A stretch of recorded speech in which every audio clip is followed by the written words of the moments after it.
प्रसंग चल रहा है। गरुण जी महाराज महामहिम श्री कागभूषण जी से कहते हैं, भगवान वैसे तो संशय नहीं रह गया, पर स्वामी मैं एक बात आपसे पूछता हूं कि आप इतने बड़े ज्ञानी हैं, इतने महाभागवत हैं कि जिनके दर्शन मात्र से मेरा भ्रम नष्ट हो गया। गरुण महाज्ञानी गुणराज, फिर आपने कौवे का शरीर कैसे प्राप्त किया? क्योंकि इतने बड़े ज्ञानी महात्मा, इतने बड़े महाभागवत, बार बार गरुण जी प्रणाम कर रहे हैं कागभूषण जी को, आपको कौवे का शरीर कैसे प्राप्त हुआ? आप काक रूप में क्यों हैं? और स्वामी ये जो आपने भगवान का विशुद्ध महामहिम स्वरूप और चरित्र सुनाया, ये आपको कैसे ज्ञान प्राप्त हुआ? नाथ, मैंने भगवान शंकर से सुना है कि महाप्रलय में भी तुम्हारा नाश नहीं होता, सब नष्ट हो जाते, लेकिन आप यथावत बने रहते हैं। और भगवान शिव के वचन कभी मिथ्या नहीं हो सकते। इसलिए मेरे मन में प्रश्न आ रहा है कि काक शरीर और इतना ज्ञान, इतनी महिमा भगवान की आप जानते हैं, और आपका ये काक शरीर महाप्रलय में भी नष्ट नहीं होता, ये भगवान शिव ने स्वयं कहा, उसमें तो मुझे कोई संशय नहीं। तो नाथ, बात ये है कि अग जग जीव नाग नर देवा, नाथ सकल जगु काल कलेवा, अंड कटाह अमित लयकारी, काल सदा दुरति क्रम भारी, तुम्हि न व्यापत काल, अति कराल कारण कवन, मोहि सो कहु कृपाल, ज्ञान प्रभाव की जोग बल। हे काकभूषण जी, कोई भी नाग, मनुष्य, देवता, चर अचर जीव जब महाप्रलय होता है तो बचता नहीं, सब काल के गाल में चबाए जाते हैं, सब काल का कलेवा हो जाता है। असंख्य ब्रह्मांडों का नाश करने वाला बढ़ा हुआ काल किसी को नहीं बख्शता, पर महाराज भगवान शिव ने कहा कि आपके इस काक शरीर को वो नष्ट नहीं करता। तो ये प्रभाव आपके ज्ञान भक्ति का है या योग का है? ये क्या है कि आपके शरीर को भी काल छूता नहीं है? और प्रभु एक और आश्चर्य हुआ कि आपके दर्शन के पहले ही आपके आश्रम में प्रवेश होते ही जितने मेरे प्रश्न थे सबका समाधान हो गया। हृदय में अपार शीतलता हुई। ऐसा क्यों प्रभाव है आपके आश्रम का?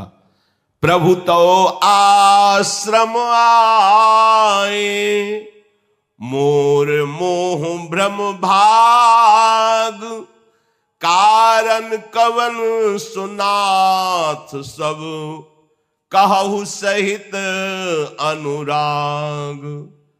हे नाथ, इसका क्या कारण हो सकता है? गरुण जी की बात सुनकर श्री कागभूषण जी बोले, धन्य है, धन्य है, धन्य है, आप महाभागवत हो, इसीलिए ऐसा प्रश्न कर रहे हो। आपके प्रश्न को सुनकर मुझे बहुत जन्मों की याद आ गई है। मैं वो बात कहता हूं, आप आदर सहित सुनिए। देखो गरुण जी, इस मन और इंद्रियों को रोकना बहुत कठिन है। अनेक जप, तपस्या, यज्ञ, शम, दम, व्रत, वैराग्य, विवेक, योग, विज्ञान, ये सब दिव्य भागवतिक कार्य हैं। इन सब का फल है भगवान के चरणों में प्रेम हो जाना।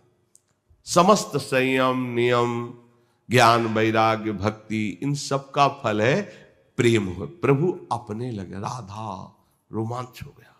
मेरी श्री जी, मेरी लाडली, हृदय भरा हुआ है प्रेम से, ये होना बहुत बड़ी बात है। देखो, कल्याण के लिए कई साधन हैं, पर जो अनुराग है, प्रेम, ये प्रभु को अधीन कर लेता है। मुझे काक शरीर बहुत प्यारा अब लगने लगा है, क्योंकि इसी से मुझे प्रभु की भक्ति प्राप्त हुई है।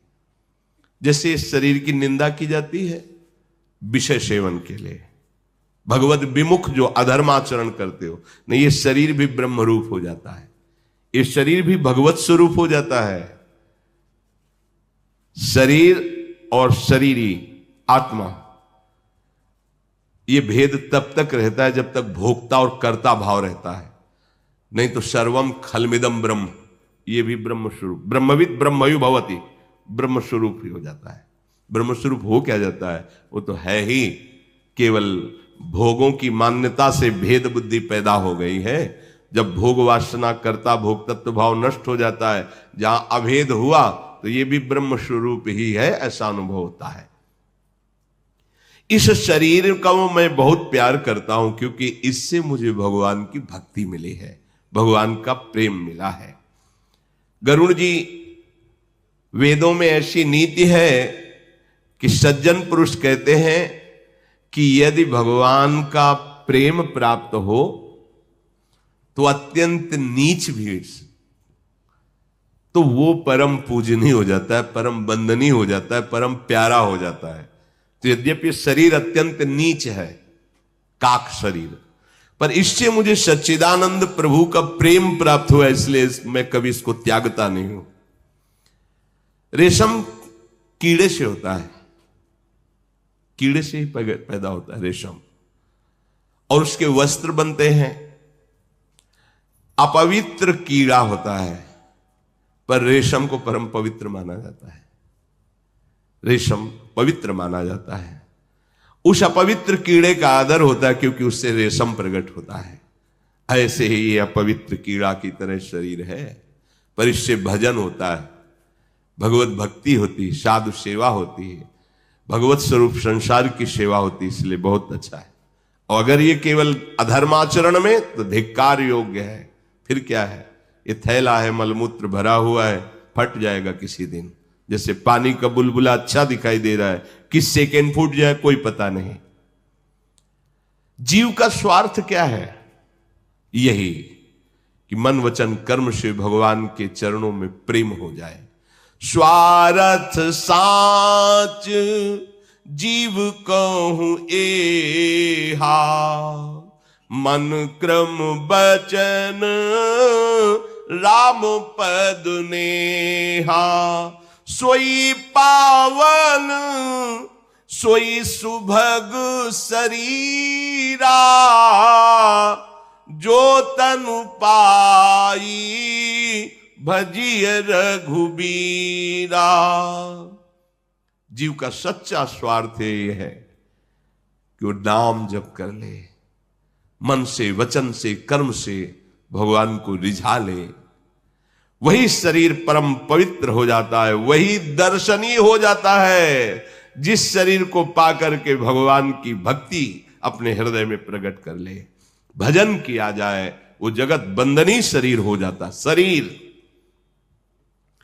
जो भगवान से विमुख हो, चाहे ब्रह्मा के समान शरीर हो, जो ज्ञानी जन है, भक्त जन है, उस शरीर की प्रशंसा आदर नहीं करते।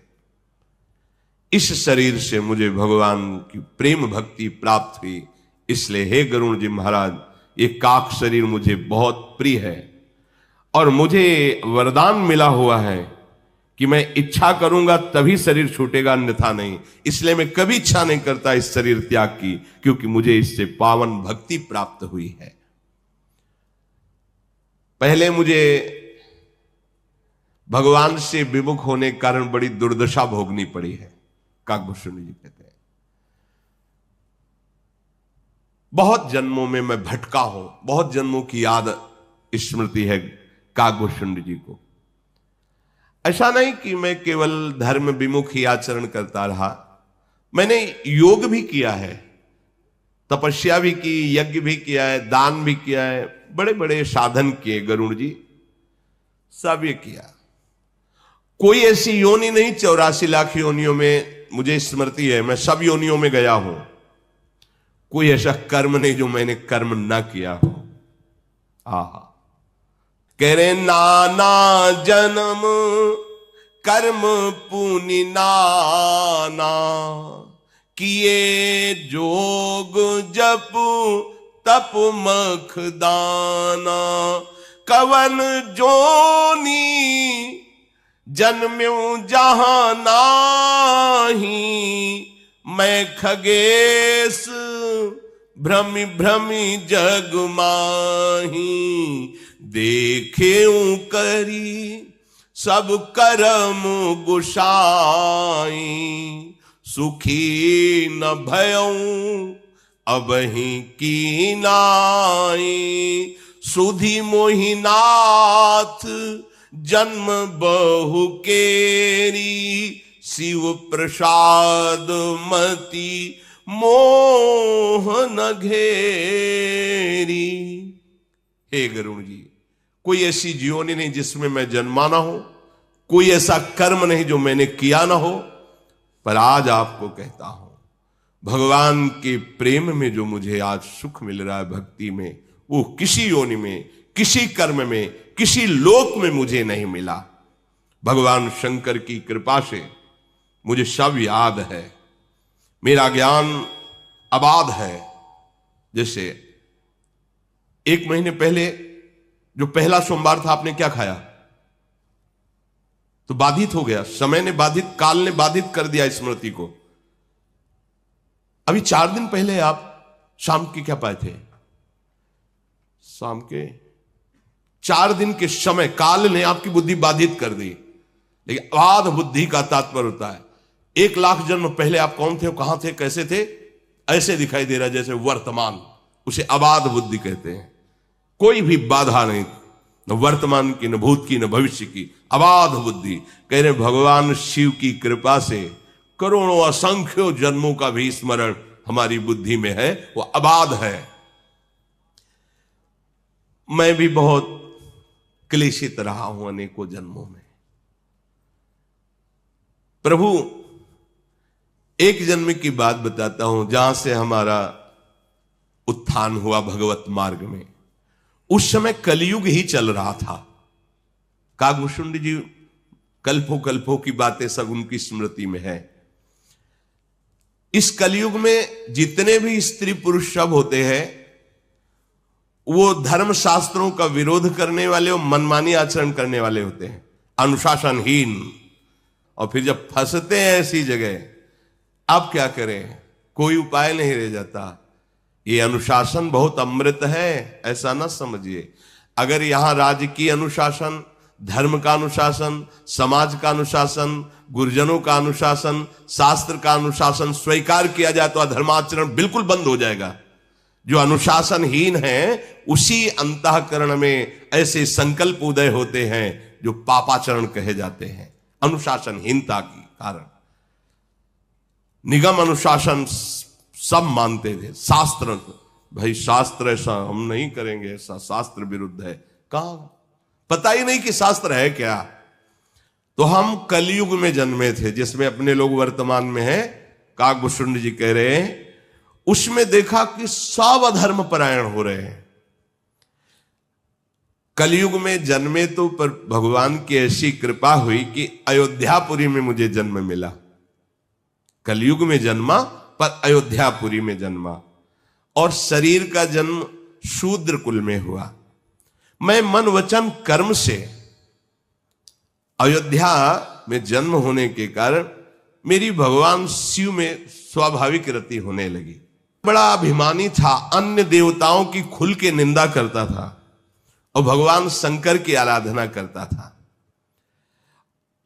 भगवान शंकर की कृपा से धन बढ़ने लगा हमारे पास, उग्र बुद्धि का हो गया।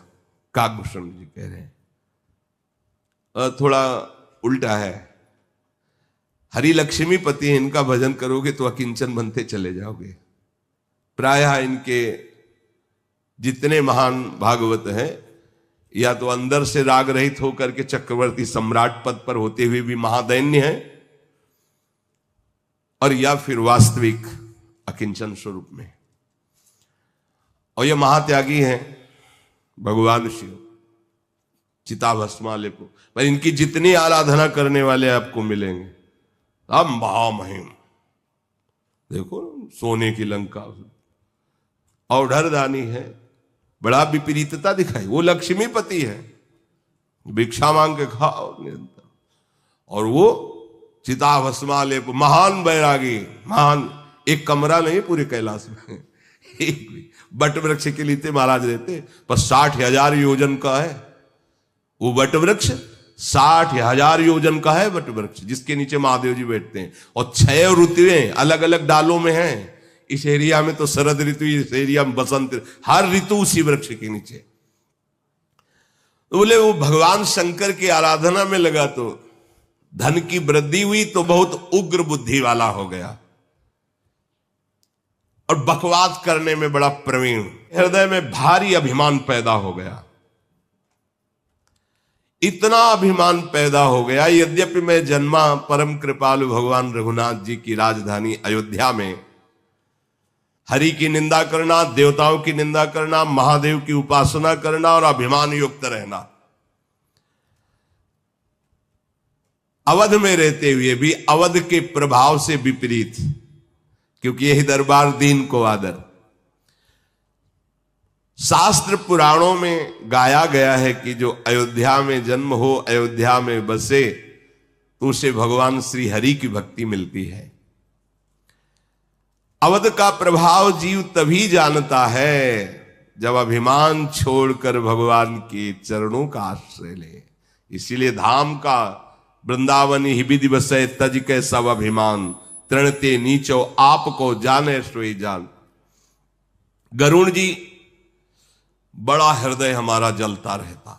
ये जो अभिमान में है ना, इनको और दूसरी आग नहीं जलाती, वही आग जला देती है। जैसे तुम्हें दिखाई देंगे फूले फाले ऐसे कुंभ, आपको रुआब, अंदर उनके देखो, अगर अंदर कैमरा हो कोई ऐसा डाल के देखो, फिर पता चले कि कितना जल रहा है व्यक्ति, कितना भयभीत है अंदर से। बाहर से आपको दिखाई देगा निर्भय, और जो भगवान के दासत्व से महामंगल मोद को बाहर से दिखाई देंगे नहीं, सबके हाथ जोड़ते घूमता है, लेकिन वो निर्भय है, काल से भी नहीं डरता।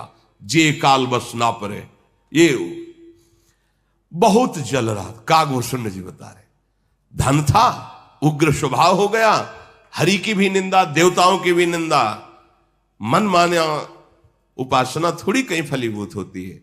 अब हृदय हमारा बहुत जलता, और जिससे मिलता तो सब कलिकाल के जीव मिलते। मतलब गलत सलाह देने वाले, आप देखो ना, गलत सलाह देने वाले आपको बहुत मिल जाएंगे। कोई ऐसा कहना, धन्यवाद भाई, आप तिलक लगाते हो, कंठी बांधते हो, आप वृंदावन जाते हो, सत्संग सुनते हो, नाम जप करते हो, कोई नशा नहीं करते, भाई हमारा तो मन कहता है आपके पैर छू लें। ऐसा कौन मिलेगा? आपका अपमान करके आपको उत्साहहीन करने वाले लाखों मिल जाएंगे, लेकिन अध्यात्म में उत्साह बढ़ाने वाला कोई बिरला ही मिल सकता है। कलयुग का प्रभाव सबके हृदय को मलिन करके धर्म का ह्रास करा देता है। सद्ग्रंथ लुप्त हो जाते हैं, दंभियों और पाखंडियों का बोलबाला हो जाता है, कल्पनात्मक मार्ग निकल पड़ते, कल्पनात्मक जो सिद्धांत नहीं शास्त्र का, उसके विपरीत है। भाई हमारा तो धर्म यही है, हम तो ऐसे चलेंगे, हमारा मार्ग यही है। बड़े बड़े ऐसे पंथ प्रकट हो जाते हैं जिनका स्वरूप ही दंभ होता है। कलयुग का प्रभाव, सभी लोग मोह के वशीभूत होते हैं। शुभ कर्म तो पाखंड ने हरण कर लिए, दिखाया जा रहा है कि हम ये कर रहे हैं, नाम है शुभ कर्म का, और वो जो शुभ कर्म का नाम लिखा हो उसमें एक भी आचरण शास्त्र प्रमाणित नहीं है। वहां जो शुभ कर्म का अनुष्ठान, केवल कलयुग का जब प्रभाव बढ़ेगा तो ऐसा दंभ प्रकट होता है। कई बार सुनाया है, भगवान ब्रह्मा जी ने सतयुग, त्रेता, द्वापर, कलयुग चारों को बुलाया, कहा बेटा, उन्हीं के पुत्र हैं युग, कहा बेटा देखो हमारा नरक भी बनाया हुआ है बहुत बड़ा, तो देखना अपने विभाग में जहां कहीं ऐसा कोई, तो उसको नरक के। सतयुग ने कहा पिताजी हमारे राज्य में कोई नरक नहीं जाएगा, क्योंकि सब ध्यान परायण, सब हंस वृत्ति वाले, भूल चूक से कोई नहीं, तो हमारे राज्य में तो कोई जाएगा नहीं। त्रेता ने कहा हम बड़े भाई का अनुकरण करेंगे, वादा नहीं करते कि कोई नरक जाएगा। द्वापर ने कहा प्रभु आपकी आज्ञा का पालन करने की चेष्टा करेंगे भरपूर, आप चिंता ना करें। कलयुग से कहा तो बोले, जैसे बड़े भैया बोले कि हमारे राज्य में कोई नरक नहीं जाएगा, तो प्रभु भूल चूक से कोई स्वर्ग या परम पद प्राप्त कर ले, नहीं पूरा हाउसफुल रखेंगे पूरा। जैसे बड़े भैया बोले लो सतयुग जी कि हमारे राज्य में कोई नरक नहीं जाएगा, भूल चूक से कोई ऐसे ही भूल चूक से कोई निकल जाए परम पद या स्वर्ग तो बात अलग है, नहीं पूरा का पूरा हम बड़े भैया के विपरीत पहुंचाएंगे। और युग में चाहे ना हो, लेकिन नरक जो फुल होगा वो कलयुग कह रहा है हम कर देंगे। हाँ कर देंगे, है आचरण देख लो कैसे आचरण है। लोग धर्म क्षेत्रों में भी जाते हैं तो ऐसे ही जाते हैं जैसे पिकनिक मनाने जाते हो।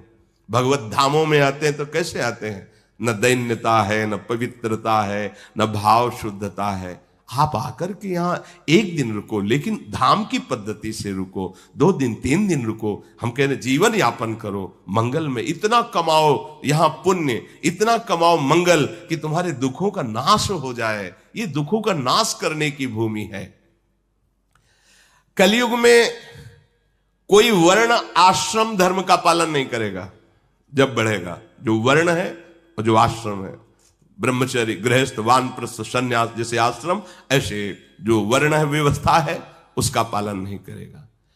सब पुरुष, सब स्त्री, बालक, बूढ़े, जवान शास्त्र विरुद्ध आचरण को ही सुखद मानेंगे। शास्त्र विरुद्ध आचरण, शास्त्र का स्पष्ट आदेश है, भगवत अनुशासन। सूर्य उदय के पहले उठ जाओ, और चाहे जिस कुल के जन्मे, चाहे जो हो, बच्चा बूढ़ा सब, भगवान त्रिभुवन को प्रकाशित करने वाले भास्कर पधार रहे हैं, उनकी अगवानी करो। जैसे वेद मंत्रों के द्वारा उच्चारण करते हो, अर्घदान करना, तो कुछ नहीं आता तो हाथ जोड़ के प्रणाम कर लो, कम से कम सैया से तो खड़े हो जाओ। नहीं हो, हम 9 बजे के बाद मिले तो मिल सकते हैं, 9 बजे तक तुम केवल सोते हैं, 9 बजे तक। अब कोई तो हमें बताया कि 11-11 बजे तक दिन तक सोते हैं, तो बाल भोग कब होता होगा और राजभोग कब होता होगा इनका, और शयन भोग कब होता? बोले 12-1 रात के बीच में शयन भोग होता है। निशाचर, ये आहार निशाचरी आहार है, कोई भी करता हो। 11 और 3 के बीच में जो आहार है वो निशाचरी आहार है। तुम्हारी बुद्धि भ्रष्ट हो जाएगी, राक्षसी भाव प्रकट हो जाएगा। अब कौन मानेगा? भगवत भाव भगवान के प्रियजन है, माता पिता साक्षात मेरे भगवान है, कहां भावना बनती। कई ऐसे बूढ़े माता पिताओं का जब दर्द सुनो तो लगता है कि आज का समाज कहां चला जा रहा है। आप माना बहुत धनी हो, अपने बूढ़े माता पिता को वृद्धाश्रम भेज दिया, अनाथालय में भेज दिया, शर्म नहीं लगती? तुम्हें पालन पोषण किया, तुम उनको कहां भेज रहे हो? अनाथालय। तुम उनको वृद्धाश्रम, भले VIP व्यवस्था कर दिए, पैसा है, कैसे तुम उनको इस व्यवस्था की जरूरत नहीं, तुम्हारे प्यार की जरूरत है। तुम उनके प्यारे पुत्र हो, वो तुम जब उनकी भले कम सेवा करो, लेकिन मुस्कुरा के 5 मिनट बैठोगे ना चरणों के पास, तो उनको इतने से कट जाएगा। और चाहे जितनी व्यवस्था कर दो दूर, तो उनका हृदय जलेगा, और वही व्यवस्था तुम्हारे लिए तैयार हो जाएगी। वही व्यवस्था तैयार होगी, ध्यान रखना, जो तुम अपने माता पिता के साथ करते हो। कलयुग में कोई शास्त्र आज्ञा को नहीं मानता। महाराज वर्णन है इसलिए कि प्रायः धर्म और वेदों को बेचा जाएगा कलयुग जब आगे बढ़ेगा। ऐसे राजा बैठेंगे जो प्रजा के कर पे कर लगा के नष्ट कर देंगे। सच्ची मानिए, किसानों के दर्द को जो खेती नहीं करते वो नहीं जान पाएंगे। जो किसान जन मेहनत, और पूरा भारत उसी का अन्न खाएगा। आपकी तो महीना की सैलरी है, मिल रही है, लेकिन उससे पूछो, वो कर्जा लेकर खेती में अनाज बोया, फसल तैयार हुई और इतनी वर्षा हो गई कि सब सड़ गई। अब वो कर्जा देने लायक नहीं रहा, बेटी ब्याह के लायक है, बच्चे पढ़ाने के लिए, इसके बाद सरकारी उसके ऊपर और भी कर आदि की व्यवस्था है, वो कोई सुनने वाला नहीं, नष्ट हो जाते हैं। तभी वो ज्ञान है नहीं, आध्यात्मिक बल है नहीं, तो बेचारों को एक ही मार्ग दिखाई देता, क्या करें? अपना शरीर नष्ट कर दें या अपने परिवार का नष्ट करें। एक गांव में रहने से पता चलता है। आप समझते हो गांव के लोग कैसे जीते हैं?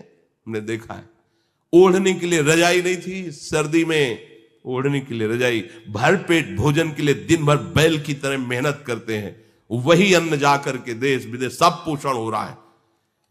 ये हमारे आगे चलकर ऐसा शासन बढ़ेगा, बोले प्रजा भूखों मर जाएगी, इतना उसके ऊपर। को नहीं मान निगम अनुशासन, द्विज श्रुति बेचक भूप प्रजाशन। गरुड़ जी महाराज आगे चलकर ऐसा समय आता है कलयुग में कि जिसको जो अच्छा लगता है वही मार्ग चयन कर लेता है। जैसे हमारे साधु वेश की एक मर्यादा है, गुरु परंपरा से वेश मिलता है, मनमानी नहीं है, गुरु परंपरागत है। आप गृहस्थ हो तो उसकी बात, वैरागी हो तो एक वेश है आजीवन के लिए जो गुरु से मिला हुआ है।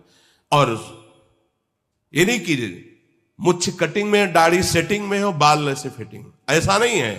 सिद्धांत है, या तो मुंडन पूरे में और या तो पूरे रखाओ, दो ही पद्धति है, या तो भद्र करो या तो पूरे रखाओ, उसमें ये सेटिंग फिटिंग नहीं।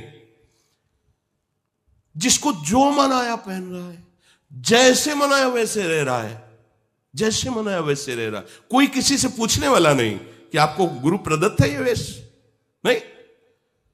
सफेद पहन लिए, पीले पहन लिए, बाबूजी हमें जरा दीजिए ऐसा रुपया, वो कह रहा है आपका आदमी पैसा मांग रहा है। ऐसा कैसे हो सकता है?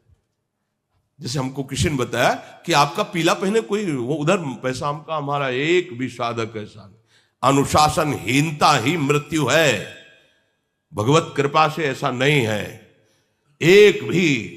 तब इनसे कहा कि जो केवल तिलक लगाए दिखाई देते हैं उनसे पूछो किस तारीख को कब आपने दीक्षा ली, नहीं ली तो केवल रज लगाओ, नाम जप करो, चिन्ह नहीं धारण कर सकते। अगर धारण किए हो तो दंडनीय अपराध है, उसको तुम ऐसे नहीं, उसका दुरुपयोग नहीं कर सकते।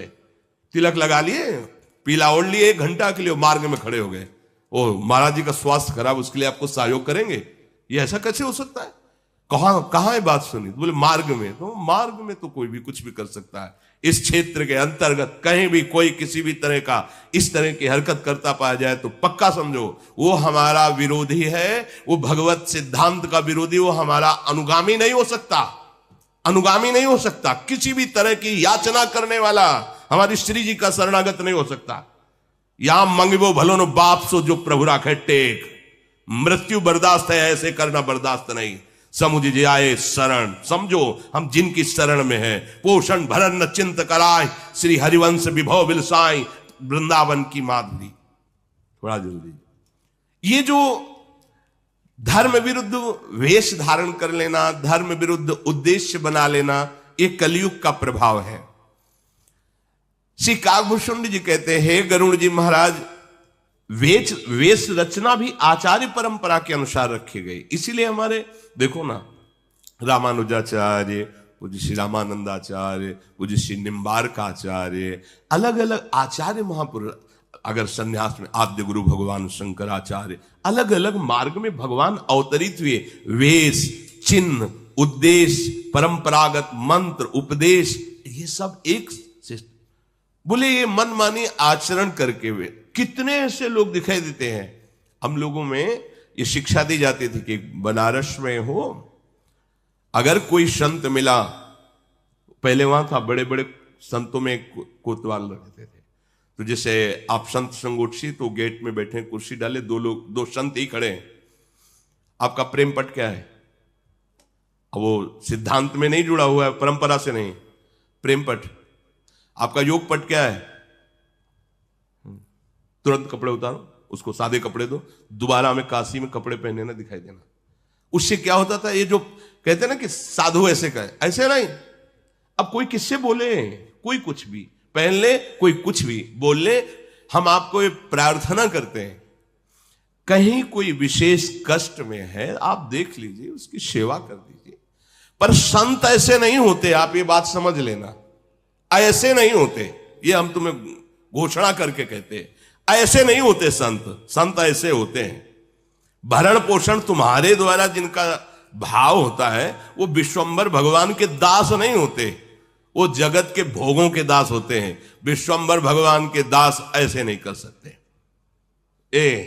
एकादशी फलाहार करा दो, वो एकादशी किस काम की जिसके फलाहार के लिए हमें भीख मांगनी पड़े? वो यज्ञ किस काम की जिसके लिए हमें भीख मांगनी पड़े? वो भंडारा किस काम का जिसके लिए हमें भीख मांगनी पड़े? हमारा निरंतर अंदर भंडारा चल रहा है, यज्ञ हो रही, हम प्रति श्वास को भगवान के चरणों में अर्पित करें, इससे बड़ी कोई यज्ञ नहीं। हम प्रतिपल इंद्रियों को भगवान नाम से तृप्त कर रहे हैं, इससे बड़ा कोई भंडारा नहीं। हमारे रोम रोम भगवान की दासत्व से युक्त हो जाए, इससे बड़ा जगत मंगल नहीं। वायु छू के स्पर्श करके पापों का नाश करेगी, समझना है। कागभूषुंडी जी, जो जितना दंभ पाखंड कर पाएगा उसे उतना ही बड़ा कहा जाएगा। जो दूसरे का धन हरण कर ले वही बुद्धिमान कहा जाएगा। जो जितना नीच आचरण कर ले उसी का सम्मान होगा। जो जितना झूठ बोल ले, दिल्लगी कर ले, जितना बेईमानी कर ले, उतने गुणवान कहा जाएगा। जो आचारहीन है, वेद शास्त्र का अपमान करने वाला है, कलयुग में वो उसी का सम्मान कहा जाएगा। अशुभ भेष भूषण धरे भक्षा भक्ष जे खाहि, ते जोगी ते सिद्ध नर पूजते कलयुग माहि। जो अमंगल वेश, अमंगल भूषण, अमंगल खान पान, वही कहे जाएंगे। बड़ा कलयुग का विचित्र तांडव होता है गरुड़ जी।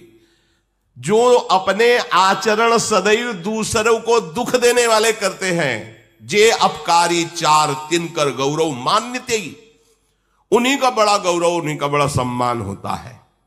मन वच कर्म लबार तेई बक्ता कलिकालम।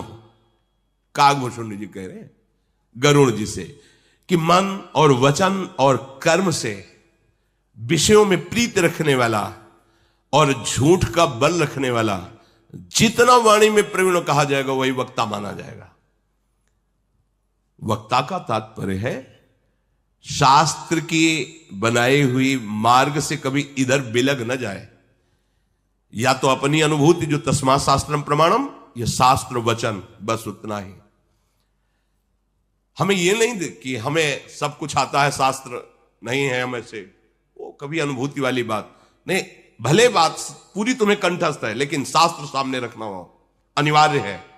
ये हम गुरुजनों की बात करें कि जैसे चतुराशी जी का गायन कर रहे हैं और हाथ में चतुराशी जी नहीं लिए बैठे हुए हैं, क्यों? चतुराशी जी सामने क्यों नहीं? जी कंठस्थ है तो क्या हुआ, सामने उसको रखो, दर्शन करते हुए जो पद है उसको, भले कंठस्थ है पर आप सामने रखिए। गुरुजनों की वाणी में क्यों में नहीं कहा जाता। ऐसे ही भागवत सामने, वेद जो भी हम ग्रंथ का गायन कर रहे हैं, यश गान, वो सामने रखा है। जो भी बोलो उसी के अंतर्गत बोलो।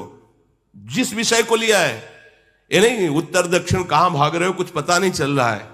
जो विषय लिया है उसी विषय में ही, उसी विषय को पुष्ट करने के लिए, और शास्त्र सम्मत, साधु सम्मत और हृदय सम्मत तीनों मिलने चाहिए। शास्त्र, साधु और हृदय, तब वो बात परिपक्व मानी जाती है। जो शास्त्र में लिखा है, जो संतों ने अनुभव किया है, वही हृदय में है, वो वाणी अंदर से प्रकट हो रही है। जो मन वचन कर्म से भोगों की चाह रखकर और झूठ पर झूठ, क्या होता है कि सामने वाले को तो पता है नहीं इसका अर्थ क्या है, सामने वाले को पता नहीं। अब वो अर्थ हम अपने मन के अनुकूल कर रहे हैं। शास्त्र का अर्थ मन के अनुकूल नहीं होता। हम वो बात घुमा के ऐसे ला रहे हैं जिससे वासनाओं की पूर्ति हो, ऐसा नहीं। ये कपट है और ये कपट तुम्हारा पतन कर देगा। चौथी भगत मम गुणगन करे कपट तजिगान, भगवान के ये कपट है। सीधा और उसका भाव बोलिए, जो शब्द लिखा है उसको घुमा के और अपनी वासना परक उसका अर्थ नहीं करना चाहिए। सीधे बोलिए शास्त्र क्या बोल रहा है। थोड़ा चोट लगेगी, अगर इसमें लिखा है तो हमारे भी हृदय में चोट लगेगी, गलत है। आपके हृदय में चोट लगेगी तो हमें सुधरना होगा ना। तो सुधरने के लिए तो सत्संग हो रहा है, हम भी सुधरे, आप भी सुधरो। तस्मात् शास्त्रम प्रमाणम ते, जहां हमें कमी लग रही वहां हम सुधार करें, जो आप सुन रहे हो आपको कमी लग रही नहीं, ये बोलेंगे तो लोग नाराज हो जाएंगे, फिर बात नहीं बनेगी। तो शास्त्र किस बात का, फिर तो मनोरंजन हो रहा है। शास्त्र मनोभंजन करता है, तुम्हारे मन की अशुभ वृत्तियों का नाश करके भगवदाकार वृत्ति प्रदान करता है। तो गरुड़ जी महाराज को कागभूषुंडी जी उस कलयुग के समय की बात बता रहे जिस समय जन्मे हुए थे। हाँ, तो ये प्रार्थना कर रहे हैं कि जैसे शनिवार रविवार को बहुत भीड़ होती है ये दर्शन देने वालों लोगों की, वहां से लेकर यहाँ तक। तो बीच में जो नित्य छोटे छोटे बच्चों को लेकर परिवार के जन खड़े होते हैं, उनसे प्रार्थना है कि वो शनिवार रविवार को बिल्कुल ना खड़े हों। आज मुझे भी बहुत ऐसा लगा कि छोटे छोटे बच्चे जिनसे हम राधे राधे करते हैं रास्ते में, वो इतनी भीड़ थी कि हम बार बार लौट के देख रहे थे कि वो सुरक्षित अपने माता पिता के हाथ में है कि नहीं।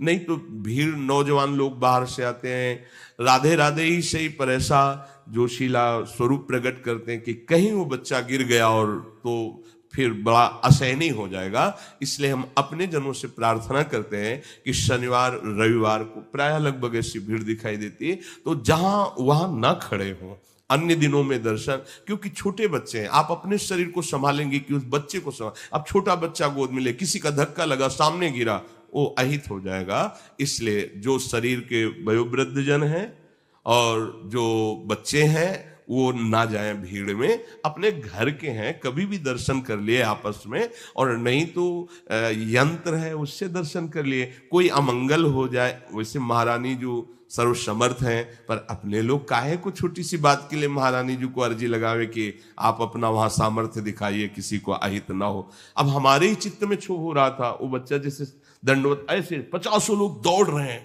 अब नौजवान है, वो तो रात भर चल के आए, तो उनको लगता है जय बार दर्शन कर लें, एक बार दो बार तीन, तो धक्का वो अच्छा नहीं, पर नहीं मानेंगे, वो नहीं मानेंगे।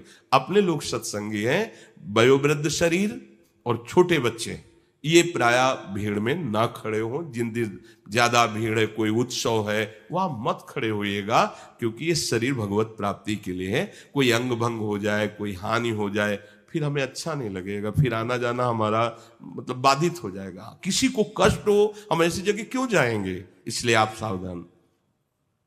और ये प्रार्थना करें कि हम लोग जितने सेवादार हैं सब आपके ही दास हैं, आपकी सेवा के लिए हैं। अगर आप हमारी बातें नहीं मानोगे, वहां जैसे रोक रहे हैं, जबरदस्ती करोगे, तो हम आपको कैसे फिर सुविधा दे पाएंगे? अब जान रहे आप कितनी छोटी जगह है। अच्छा, यहां किसी से कुछ मांगने जांचने वाला विषय है नहीं, हमारी श्री जी के द्वारा हो। अब हमसे ये कहो कि व्यवस्था करो, देखो भाई, हम ये परपंच हमसे नहीं होने वाला। श्री जी ने कर दिया, जितनी व्यवस्था है उतनी में बैठ लो। अब इतने में कितने लोग, 4-5 हजार लोग आते हैं, 4-5 हजार में 50 लोग अंदर किए गए, तो जो बाहरी बचे वो तो गाली ही देंगे ना, मन में सोचेंगे कि बाबा जी इनको क्यों बैठा लिया, हमें पास जगह नहीं है। आप खुद देख लो, व्यवस्था नहीं है। एकांतिक जहां केवल 15 आदमी बैठ सकते हैं, वो भी जबरदस्ती। कितने बैच आप एकांतिक में रखोगे? अब किडनी पेशेंट ये शरीर है, इसको हम ज्यादा देर ऐसे बैठा ले रहते हैं, पूरे दिन भर पड़े रहते हैं, बुखार आता है, क्योंकि उस पर वजन पड़ेगा ना ज्यादा। पर हमें लगता है जितना सुख मिल जाए, जय दिन शरीर चल रहा है, सबका मंगल हो जाए। तो ये कोई ना समझे कि किसी को बड़ा समझ करके एकांतिक में बैठाला जा रहा है। जगह नहीं है, बहुत कम जगह है। अगर हम ऐसे इतनी जगह में एकांतिक करें तो हमारी श्री जी की सेवा और पाठ रुक जाएगा। अब इसमें एकांतिक करें, 400 लोग बैठ जाओ इकट्ठे, तो एकांतिक में हो गया, 2 बार में सब निपट जाएंगे। अब 1000-2000 लोग एकांतिक के लिए तैयार है, 15 आदमी बैठेंगे। तो अगर हम 60 आदमियों को तैयार, तो 15 चौको 60, 4 बैच में वो अंदर बैठेंगे। अब 60 ही लोगों को केवल बैठा ला, इतने में पसीना पसीना, और इनसे इशारे में अभी कितने हैं? बोले अभी 250 लोग दर्शन के लिए। उनसे प्रार्थना कर दो कि प्रणाम न करें, केवल हाथ जोड़ करके निकल जाए, क्योंकि शरीर में दर्द हो रहा है। ए भाई प्रणाम, अरे हमें प्रणाम भी नहीं कर। अच्छा, वो उनका भी कहना ठीक है कि 1 घंटे से हम लाइन में खड़े हो, तुम सामने आके केवल झुकने भी नहीं दे रहे हो और कह रहे हो निकल जाओ। तो इस शरीर की अव्यवस्था है, और इस सुविधा हमारे पास ऐसी नहीं है कि हम सबको इकट्ठे बैठाल के प्यार दे सके, सबसे एकांतिक वार्ता कर सके। तो आप हमारा सहयोग कीजिए। जिनको ये कहते हैं कि हाँ ठीक है, आप अगली बार देख लीजिए, या हम कैसे करें, आप सब बताओ, कोई उपाय दूसरा है? हम कैसे? अगर हम इधर एकांतिक कर, तो हमारी श्री जी की सेवा, फिर हमारे एकांतिक का मतलब क्या रहा? हमारी लाडली जी की सेवा बाधित हो जाए, उनको जो गान सुनाया जाता है सुधा निधि चतुरासी जी नाम के, वो बाधित हो जाए, तो फिर हमें अच्छा नहीं लगेगा। और हमारे पास जगह है नहीं, कुंज कुटीर में छोटी जगह है, तो उसी में एकांतिक होता है। तो आप लोगों को धैर्य धारण करना पड़ेगा। आप अगर इनसे नाराज होगे, धक्का दोगे, या ऐसा कि तुम किसी को विशेष समझकर, हमारे लिए यहाँ कोई विशेष नहीं है, हमारे लिए सब श्री जी के प्यारे हो, पर हमारे पास अव्यवस्था है, उतनी व्यवस्था नहीं कि हम कर सकते हैं। देखो आज हमने देखा कि हमारे जो वृंदावन की पुलिस पसीना पसीना हो रहे हो और खुद धक्का सह रहे हैं भीड़, हम उनको प्रणाम करते हैं, वो कितना सहयोग दे रहे हैं। अगर वो सहयोग न दे तो अपने कैसे, तो आप लोग अपने नहीं हो क्या? हमें ये प्रश्न उठता है कि क्या ये जो लोग दर्शन करने आते हैं ये हमारे नहीं है क्या? इनके लिए हमको व्यवस्था ऐसी करनी पड़े कि कोई इनको जबरदस्ती रोके? तो हमें लगता है अगर आप लोग धैर्यपूर्वक खड़े रहें, या आप लोग ये जो श्री जी के जन हैं, आपके सेवक हैं, आप इनकी बात मान लें तो अच्छा रहेगा। तो कोई भी ये ज्यादा जोर न करे कि हमें हाल में ही बैठना, क्योंकि हाल में आदि तो हम ही घेरे हुए हैं, हमारी श्री जी ऐसा। अब कितने लोग बैठेंगे इसमें?